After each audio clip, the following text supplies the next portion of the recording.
Each year, cases of flood, erosion, land degradation, oil spill and other environmental hazards increases in various parts of the country. Some of these challenges have natural causes, while some are induced by human activities. On this week's edition of the program, we will be looking at the environment with particular attention to erosion management.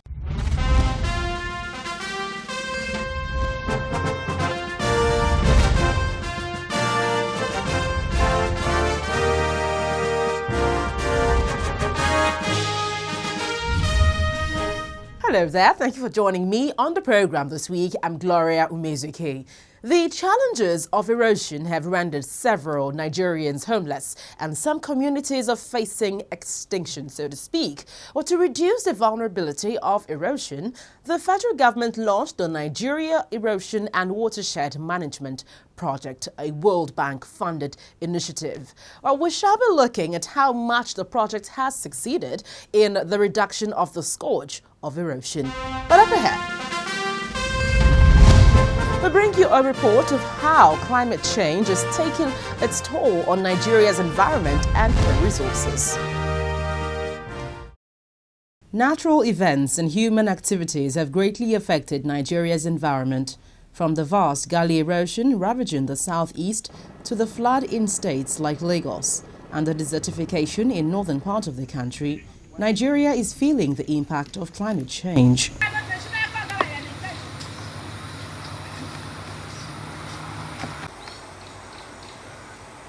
The agricultural sector contributes some percentage of Nigeria's gross national product, and majority of the rural populace are employed in this sector. However, the mounting cases of deforestation, oil spillage, erosion and desertification have aggravated the loss of environmental resources, including agricultural produce. We use this to fishing, to kill fish and train our children. I think it's all this young one we use to train them. It is because of the area polluting the area. We don't have nothing to buy anything. A study commissioned by the World Bank in 2007, Nigeria accounts for roughly 1/6 of the worldwide gas flaring, which in turn spews some 400 million tons of carbon dioxide into the atmosphere. This is aside from the oil spill that has been a feature in the Niger Delta region, an issue that federal lawmakers have queried the oil companies about. They have to restore the same environment before even paying compensation. But what we see is that they clean up without restoring the environment to the original status. According to the United Nations Millennium Development Goals, between 2000 and 2010, Nigeria's forest area shrunk by a third from 14.4% to 9.9%. A report from the Ministry of Environment indicated that 43.3% of the total land area in the country is prone to desertification. The previous government launched the Great Green Wall project, which comprises a green belt of 15 kilometers wide and 1,500 kilometers long, stretching across 11 states, from Kebbi in the northwest to Borno in the northeast.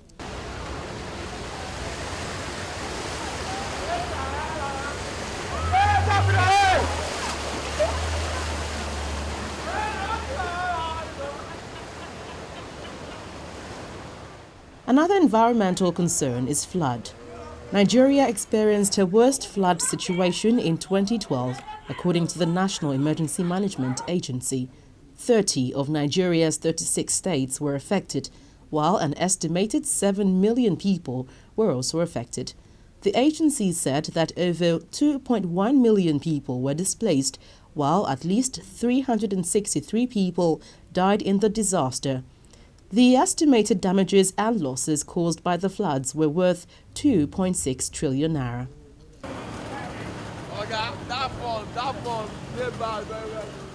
Gully erosion, the most impressive and striking environmental challenge, is threatening several states in Nigeria, especially in the southeastern part of the country.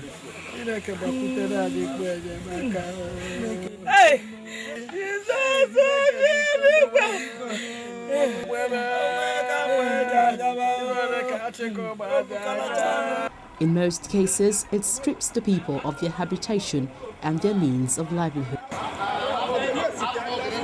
My house is at threat. I don't know what I can be able to do now. We have 3 or 4 families at that house. This month, Nigeria joined the rest of the world to mark the World Environment Day on Friday, June 5, and the World Desertification Day on June 17. These are part of global calls for nations to rise and protect the environment. Nigeria must take steps to ensure that her people are not victims of frequent environment disasters.